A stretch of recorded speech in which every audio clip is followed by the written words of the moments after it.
to Aging and Awesome.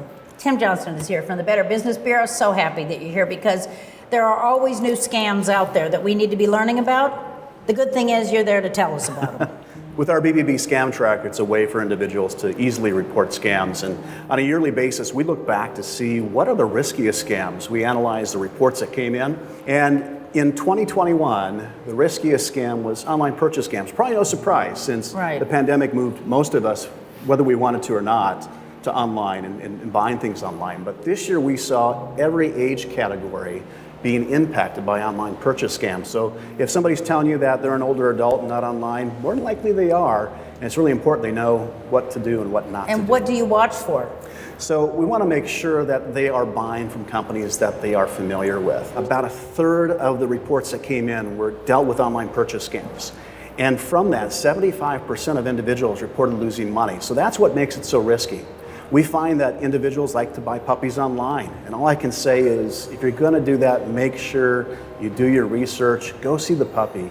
But more than likely, you can find a puppy here locally. Yeah. People lose hundreds, if not thousands of dollars to online purchase scams, especially when they're buying puppies. But we heard from a Northern Nevada gentleman, 65 plus. He was moving into an assisted living facility, not very savvy online, so he had a younger family member help him change his address online.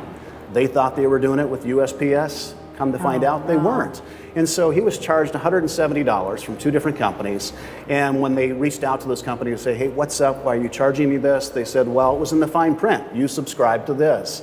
And so what it came down to is, if you are opening up your search engine and you type something into that search bar, pay attention to what you're clicking on. Because more often than not, those ads that pop up, scammers like to buy ads. So make sure you're going to the website that you want to go to. And probably even better to type it in directly. Yeah, because they're pretty savvy about making the website look like it's official. They are. I mean, the puppy scams, that's what really makes it seem so legitimate, because they will go to actual breeders and mimic that website.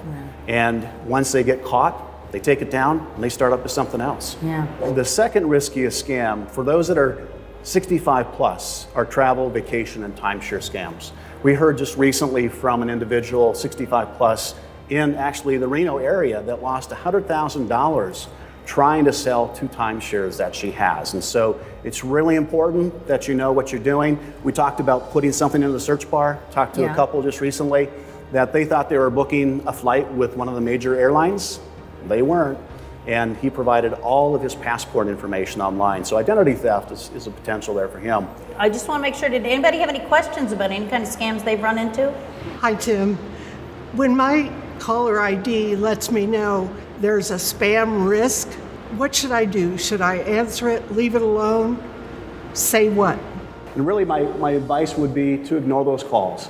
Even calls that you don't recognize the number, let it go to voicemail. It's tough. I know I fall for it, and I hear about my auto warranty needing to be renewed, and I know it's a scam or it's a bad business. So would encourage you to just let it go to voicemail, and if it's a legitimate call, you can make the determination if you want to call back. Okay, and everybody can always go to the Scam Tracker website, right? Encourage people to report at bbb.org/scam tracker, whether you've lost money or not. Thank you so very much for coming. Tim Johnston with the Better Business Bureau.